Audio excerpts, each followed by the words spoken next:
Hey, Yagaho, Cooper here with my first deck breakdown for the Digimon card game, featuring some Digimon that are near and dear to my heart. We are here on DigimonCard.dev, the best place to go and build decks with export tools to all the main simulators you can use to play, as well as just generally a gallery where you can go and look at all of these English translated proxies. That are all of this, as well as this website, all run by fans, by the community. Major thanks to all the people on the translation team with all their text standardization and the people who make proxies so that we can actually, have these images to go and actually play this game with. So without those guys, none of this would be possible. Major gratitude out to those folks. While we're on the subject of shoutouts, I also want to give a massive shout out to the London Players Guild, which is the organizer for this tournament showcase that's going to be coming up. They've been doing several tournaments on Octagon, the free simulator you can use to play the Digimon card game, at least 2 or 3 over the last several weeks, and been doing a fantastic job of it. Great service to the community, so thank you guys so much. As well as their sponsor, Project EXT, providing a full booster box of prize support to each of the tournaments split between the top 3 competitors, and a free entry as well. So that just feels really nice to have a free entry tournament, do well, and actually get some of these packs, especially with the first booster box being sold out. It's a fantastic thing, so major thanks to London Players Guild and Project EXT. We'll have all their links in the description, so please do go check them out. It will be really cool. That said, let's get started with the deck breakdown. So you might have guessed from the spinning card in the previous video that my favorite 2 lines in all of Digimon are the Kuwagamon and the Kabuterimon lines. I kind of thought maybe we would get the Kabuterimon line once Green was announced, as we did see Tentomon spoiled pretty early, but I did not expect to have the Kuwagamon line as well, and I definitely did not expect it to be arguably the best green Mega in the entire set. So I've got my favorite Mega, of course I'm going to build the deck around that. So that is going to be what we build the deck around. So what is the core strategy of this green deck? So we are basically trying to pull off one of the flashiest, if not the flashiest, combos that you can do right now within the Booster 1 era of the Digimon card game, which is focused on the Dimension Scissor board wipe. So Dimension Scissor is an option card that costs 3 and gives one of your Digimon this effect until end of turn.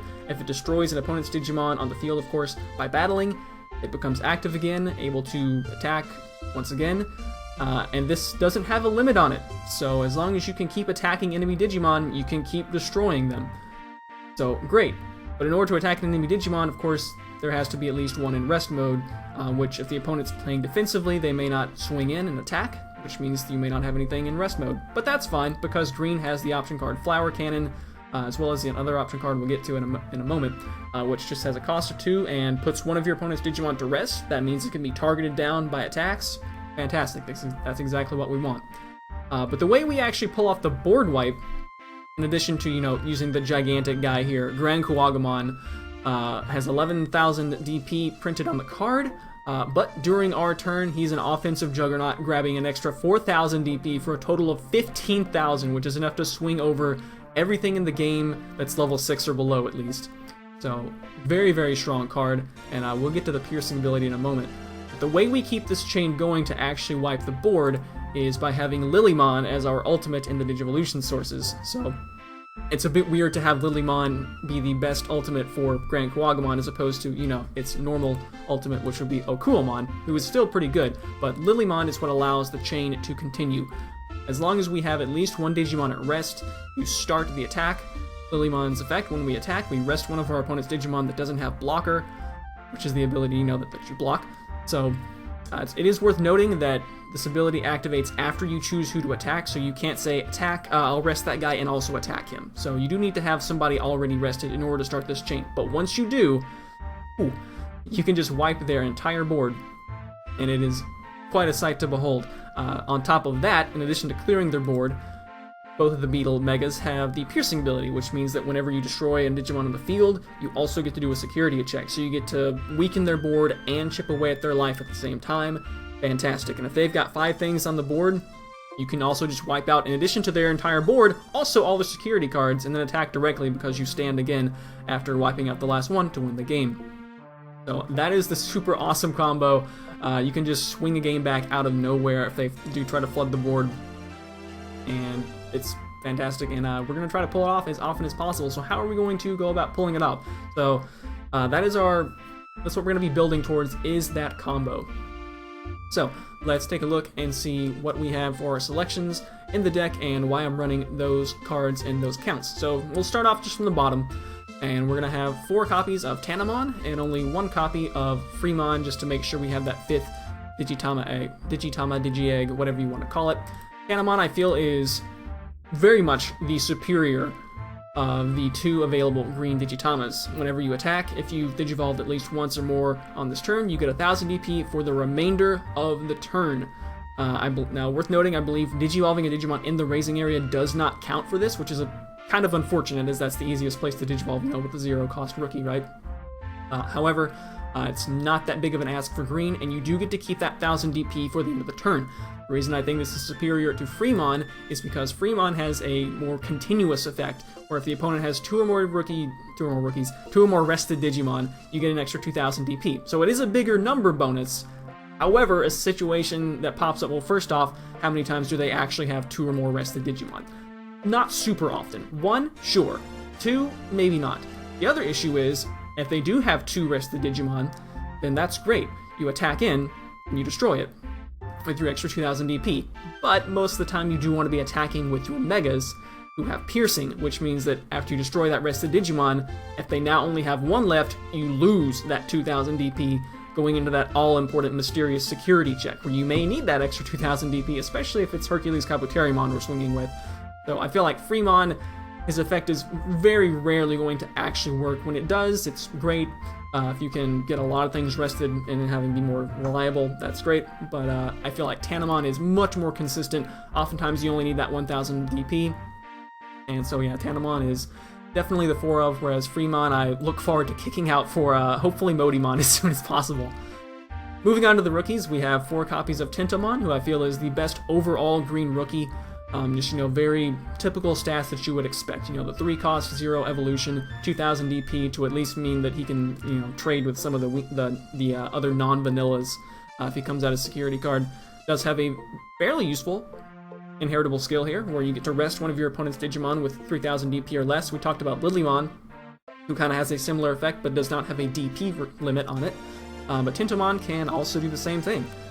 Potentially you can, with Lilymon and Tintamon, be able to rest multiple things and maybe get Freemon back online, but that definitely relies on you actually evolving from Tintamon. He's fantastic against decks that just like to flood the field with weenies. He means that you don't necessarily need to come from Lilymon to execute your Grand Kawagamon board wipe. So Tintamon, definitely a 4 of, and also he's just a beetle guy, so of course we're going to run 4 of him. The rest of the rookies, this is a little bit more up in the air and up to what you prefer. But I've got 4 Goburimon, who is the 2-cost of vanilla. He's mostly just here because he's also a 0-cost to evolve. He's 2-cost to put out, which is nice. You can do some, memory management with that. Although once the opponent does get down a set to 3 Tamer, which we'll take a look at in a minute, it kind of becomes less good because they're going to be starting their turn with 3 memory regardless. So Goburimon, definitely something I'll be looking to upgrade. Where we got 4 of him, and we have 2 Palamon. Now, I could easily see the counts here of Palamon and Goburimon being switched. There's a recurring beef that I have with all of these reveal the top X card effects, which is, I feel like statistically they should be hitting about 75% of the time. But wow, empirical evidence on my end suggests very much otherwise, as I believe I am about maybe 1 for 7 or 8 on ever hitting any of them, and that includes this Palamon, as well as the Togemon that is not in this deck, as well as the booster Agumon, who has a similar effect, and yeah, I never have any luck with him. Palamon is only 1000 DP, so it's probably never going to kill anything as a security Digimon or be able to attack over anything. Goburimon at least does have that 3000 to make your security a little bit stronger, so I feel like if Palamon is just rarely going to work for me, I'd rather have the Goburimon, but I could certainly see switching these counts. So we also have Kokuamon. Now Kokuamon's a little bit different because of this. His evolution cost is 1, meaning that if you take first turn and you will Digivolve into him, then that's going to be it for your turn. You won't get to go into Champion, which typically you would be able to with one of these 0-cost evolution guys. So he can be a little bit sketchy if you lead off and he's your only available rookie to Digivolve into, but he does have, I think, by far the best overall security attack plus, well, I think he's the only security attack plus across all of green, but he's the best rookie inheritable skill that you can get. Once you get to Mega, you just get a security attack +1, and green really wants to get up to those super powerful Megas before you really start to swing in and do stuff. So, you know, we mentioned about how if the opponent's got the board flooded with Digimon, we can keep swinging in and piercing with Grand Kuwagamon. Well, if we have Kokuamon online, we can actually do it with kind of as few as 3, really, if we've been able to chip off 1 security card earlier. You know, 3 or 4 Digimon instead of needing 5 or 6. Fantastic. Security attack +1 is always a nice thing to have, especially when Grand Kuwagamon can run over most anything. Our only threat is really going to be removal cards such as Terra Force, Ice Wolf Claw, and other, you know, annoyances like that. So, Kuwagamon, he's at a 2 of because I don't really want to have him in my opening hand necessarily. He's more of a rookie that I would rather Digivolve into later during the game when I do have more of the memory to work with. So that's the rookies. Moving on to the champions, we have 4 of all these guys. We have got Kabuterimon, who I feel is the best overall green champion. Big entry cost, but only 1 to evolve. Still a decent 5,000 DP. And, well, his inheritable skill is not great, but it is the only inheritable skill on any of the green champions, granting you 1,000 DP on your turn for every one of your opponent's rested Digimon. So basically it's like a Fremon effect, but better because it at least does something if they have only 1, and it does more if they have 3. So that's kind of not so bad. It is the only green inheritable skill, and this guy's only 1 to evolve, so, you know, I'd rather have an inheritable skill than not have an inheritable skill. So Kabuterimon, and also, you know, again, Beetle guy, so of course I'm going to run that.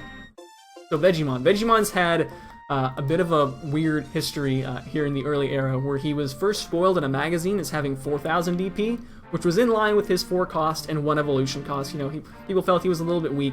Then the set actually comes out, and it turns out he actually has 6,000, and it wasn't a misprint. So yeah, Vegemon's just a beatstick, costing 4 and still having 6,000 DP. That's pretty nice. He's able to actually often swing over blockers, in fact, especially if you've evolved him that turn. You have a boost from Tanamon, so he's actually quite strong. He could even go into potentially some of the ultimates that only have 6,000 DP. But the big thing here is just the 1 evolution cost. I really value that 1 evolution cost more than anything else. Some people like to run the Togemon, which has the ability, when you Digivolve into it, that you get to look at your top, I believe it's the top 3, and look for an ultimate, Mega, or beyond, anything level 5 or higher. And if you find one, you add it to your hand. My big beef with that and the nail in the coffin for Togemon is that it does not activate in the raising area. So if you Digivolve it in the raising area, sorry, you don't get to look at your top 3, you just kind of paid 2 for basically worse than a Vegemon. And, you know, you're not always going to end up in that scenario, of course, but as I mentioned earlier with the Palmon, I have a big beef with all those look at the top X effects. They just never seem to work for me, so I would rather have the consistent 1 Digivolution cost on Vegemon instead. And he's also just got 6,000 DP, right? So, you know, he's also great as a security Digimon. I believe I originally had this at 3, and I believe I had an extra rookie. I decided to drop down to 12 rookies and add in this Vegemon to buff up security a little bit, as well as, you know, if I have to play him out for the 4 cost, that's not too much more than playing out a rookie. So I figured, alright, that's probably fine, and so far I like it alright. I still kind of would like to get the 13th rookie back in, but, you know. We also have, of course, 4 of our blocker for green, which is Woodmon, here to twig tap some guys. Actually, I guess he taps himself whenever he blocks, doesn't he? But yeah, so green really wants to build into Mega, and that means we're a little bit vulnerable to getting run over by early aggression, especially with security attack plus. So Woodmon, we definitely need 4 blockers, I feel, in order to buy us some time to get up to Mega and get rolling. And, you know, he's still, of course, a 6,000 DP attacker in his own right, so sometimes you need to attack with him, but often he's just going to be there to make sure that you don't get overrun too early. As well, Grand Kuwaga, after it swings, it is a little bit vulnerable. Odds are they're not going to have more than 1 thing that can actually attack in and kill it if you're playing it right. So as long as you've got Woodmon there to, you know, block 1 attack that is aimed at Grand Kuwagamon, that's going to be great. Generally, always want to try to have a blocker on board, just as a general thing. Doesn't always happen, of course, but that's it for the champions. You know, if we don't mind Digivolving from any of these. Obviously, Kabuterimon is our preferred one to Digivolve from because he's got the inheritable skill. So for ultimates, We have 4 of Lilymon, as we mentioned earlier. Lilymon is the combo enabler. You know, this is what we want to Digivolve from 99% of the time into either of our megas. But Lilymon is, you know, great. 2 Digivolution cost as well. That's great. A lot of ultimates do require 3, but Lilymon's only 2, so we can, you know, really get to ultimate considerably cheaper than a lot of other colors can get to. Well, can get to ultimate, and sometimes it's comparable to the cost of getting to mega. So we already mentioned how Lilymon has this fantastic inheritable skill that goes perfect with Grand Kuwagamon, enables the board wipe. Obviously, that's going to be a 4 of. I don't think I could think of a green deck right now that would not want to run 4 Lilymon. We also have 3 Okuamon, kind of a similar effect to Lilymon. If you destroy your opponent's Digimon by battle, worth noting that you have to be the one that survives the battle as well. Instead of resting an opponent's Digimon, you get +1 memory. This is not quite as good because we typically want our memory to come before our attack in this deck, so getting an extra memory, you know, that may not be too relevant if we've already got the board wipe going on, because the game's just going to end. So, you know, there is that. But, you know, it might allow us to get an extra memory that would allow us to play another Flower Cannon, you know, since obviously in this scenario, if we had Okuamon in the Digivolution sources for Grand Kuwagamon, we would not have Lilymon. So it actually works a little bit better with Hercules Kabuterimon as well. And also just, again, you know, it's the Beetle guy, so I'm going to play as many copies of him as I think we can, like, feasibly run. And also, this is probably my favorite art in the entire set. Look at this. You've kind of got Hercules, or Mega Kabuterimon here in the foreground that you might not notice at first, but, you know, they're out here having a duel. I guess this is in a forest, right? It looks like some trees in the background. There at sunset. Like, I love this. I would love this art on, like, a playmat. It looks so good. Alright. So we also got two, I believe it's 2, right? Yeah, 2 Digitamamon. So this was an addition that I made after seeing some other green decks in the previous week's tournament, and it makes perfect sense to me now. So Digitamamon is one of the borrower Digimon that allows you to get +3 memory just by attacking with him, but then at the end of your turn you have to pay that 3 memory back. So what that means is that you're probably going to end up giving them a lot of memory, but that might be fine. The reason Digitamamon is in this deck, and I think needs to be in this deck, is because oftentimes you will need more than 3 memory, and 3 is the most common amount, 3 or less I should say, but probably just 3 is the most common amount to start your turn with, and as you can see here, Dimension Scissor costs 3. If they already have a rested Digimon, great, you know, you can just Dimension Scissor and go.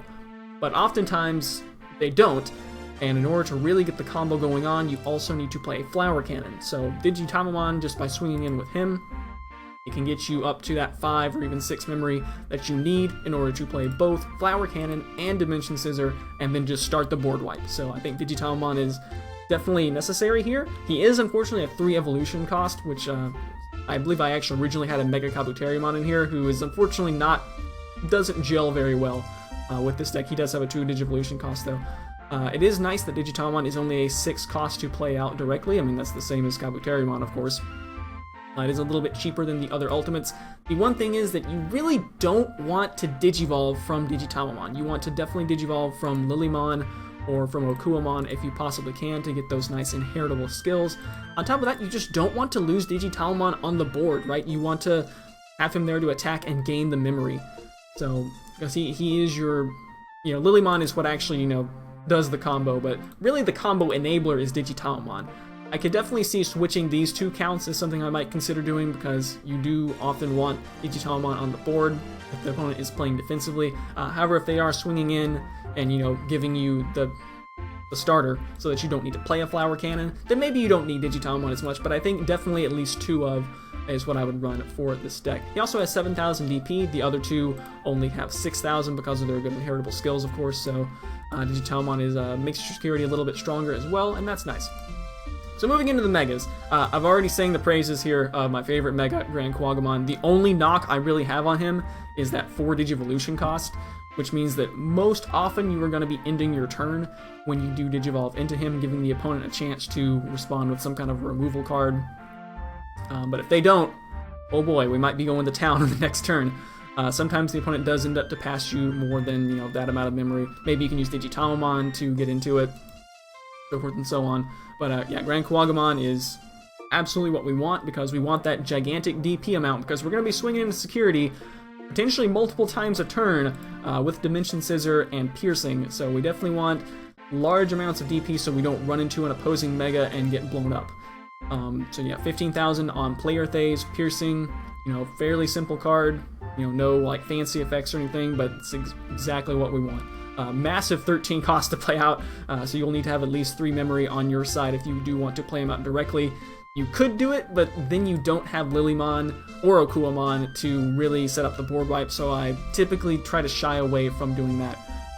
However, I don't want to run just the 4 Megas, so we're going to tack on the other Beetle guy here, Hercules Kabuterimon, who I honestly thought initially was going to be considered better, but my, what a difference 10,000 DP on Player Phase versus 15,000 on Player Phase makes. And the thing is, though, so Hercules Kabuterimon also still has Piercing, but he has a excellent ability here after attacking. I believe currently the only ability that has an after attacking timing, and that's very relevant because it means you get to see, oh, did I get blown up from a security card or not, before you pay this cost. So you can actually do this twice per turn. Potentially H Kabuterimon can attack 3 times per turn if you've got the memory to spare, which, hey, maybe Digitalmon can give you that extra memory, right? So you can just reactivate him after his attack is over. So, that's very preferable timing. You can wait and see what happens in security before you decide that you want to pay this 3 memory. That's pretty great.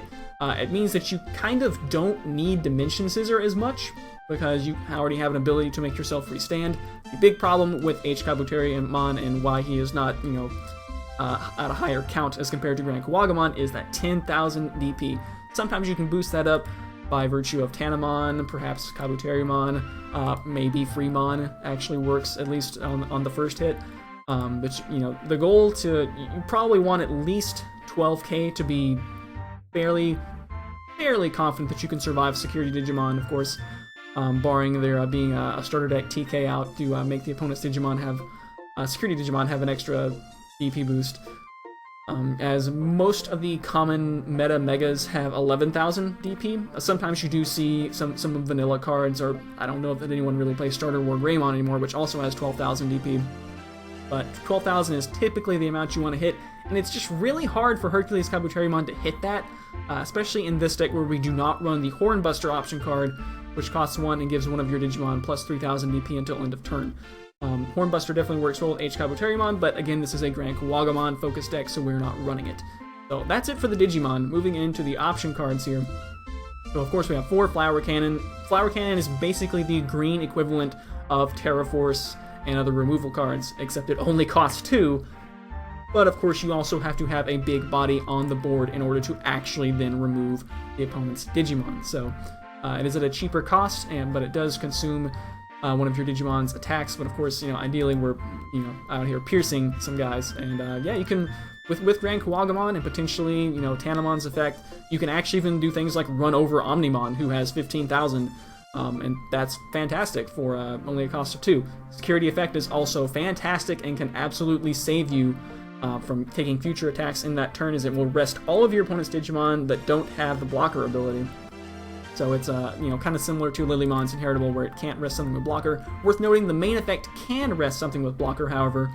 So, if you see a bunch of things on the board and only one of them has blocker, typically that's going to be your Flower Cannon target, because then the rest of the things you'll be able to rest with Lilymon's effect. So we absolutely want to see this coming out from security to, prevent further attacks that turn, and also just generally set us up, right? Like, if this comes out, then we don't even need Lilymon at that point. As long as we got a Grand Kawagamon, we can slap down Dimension Scissor, and boom, that board is wiped. So, fantastic. However, 4 is not enough. Desperately would like to play a 5th one, but instead we've got Mega Electroshocker, the main attack for Hercules Kabuterimon. You'll notice that's a very similar effect, right? Rest one of your opponent's Digimon. It does cost 1 more, and the reason it costs 1 more is because you also have the option to rest 2 of your opponent's Digimon that have 5,000 DP or less. So you can either rest 1 of anything, or rest 2 little weenie guys. And sometimes resting 2 weenie guys and taking those out is what you need to do. It also does have that security effect where you can, rest maybe their Digimon that would have gone in for lethal. So, that's also excellent as well. It can often save you when it comes out as a security card, especially against something like Rookie Rush. Typically, Flower Cannon is going to be the better card overall, just because rarely will you actually use that second mode, but you know, at the 3 cost, ideally we can get 6 memory on our turn if we need to play this in conjunction with, of course, as I've already gone over, our main combo. This is what the deck is built around: Dimension Scissor, Grand Kuwagamon's attack, just allowing us to shred and shred and shred and shred and shred and probably just win the game on that turn. And you know, if you win the game that turn, you don't have to pay back the memory from Digitalmon, so that's kind of the goal there. Alright, finally we've got our Tamer cards. So we've got 4 copies of Mimi, and the main reason Mimi's in here, well, Mimi's just fantastic, but we desperately would like to have that 3 memory on our turn set to Mimi, along with several of the other booster Tamers, except for the guy hanging out there last, of course, Izzy, has this effect where big cost of 4 for a Tamer card, but if your memory is 2 or less, it becomes 3. So you're guaranteed to always have at least 3 memory to work with, and for green that means you can get all the way up to ultimate and still have your turn continue. Right, like if we have 3 memory, we can go, okay, you know, evolve to Rookie for 0, evolve to Champion for 1, evolve to Ultimate for 2, and then just end the turn by evolving into Mega for 4, right? We can legitimately just go all the way up to Mega, as long as we start with 3 memory. So Mimi enables that. Also in conjunction with Digitalmon, that gives us 6 memory, which means we could even do Mega Electroshocker into Dimension Scissor, so we definitely want that set to 3 effect down as soon as possible. And that's not even Mimi's main effect. So the kind of a problem, but I'm glad it is this. You do need to have a level 5 or more, so an ultimate in play. Digitalmon, just hard casting him can be fine for that. And you basically get an extra raising phase. You can bring a Digimon out of the raising phase that's level 3 or more, or you can also hatch a Digi-Egg. So basically you get double the raising phases your opponent's getting. And as long as you've got, you know, the proper rookies and whatnot to play out from your hand, which is another reason I would like to play 13 rookies, is to guarantee that raising phase, or the raising area mobility that Mimi provides. You can actually flood a lot of Digimon out on the field. Potentially you could hatch, then go into main phase, evolve, tap Mimi, and put it out, and just basically get an extra attacker with kind of like haste that can actually go ahead and attack that same turn. So Mimi's great. It is a little bit limited, and it's diminishing returns if you play out multiple. Obviously, once you hatch all 5 of your Digi-Eggs, then Mimi's considerably less good, but, you know, games don't often drag quite that long. They certainly can, though, especially if you get multiple Mimis down and you're just shooting things out of your raising area. But Mimi's definitely a 4 if we want to see her early. We don't necessarily want to see her often, but we definitely want to see her early, so you could consider cutting her down to 3, but I think I like her at 4 just to make sure got her, you know, just to make sure we have her as early as possible, because, you know, getting out of the early game, you know, passing 1 or 2 back, ping pong, is very important. And if you're the first one to have a booster Tamer, that means that you can control the memory with, you know, things like Goburimon and passing them only 1 memory or 2 memory, whereas they're always going to give you at least 3. So finally, and I didn't have this card in my deck in the previous tournament, which is Izzy. So Izzy similarly has a requirement of needing to have at least a green ultimate on the board, and you can rest him to look at the top card of your deck, reveal it, and if it's a Digimon, you get it to your hand. If it's not a Digimon, it goes to the bottom of your deck. So as you can see here, based on the ratios, that's going to be roughly 75% of the deck is Digimon. So it's about a 75% chance at a card draw every turn. That's pretty good. That's pretty good.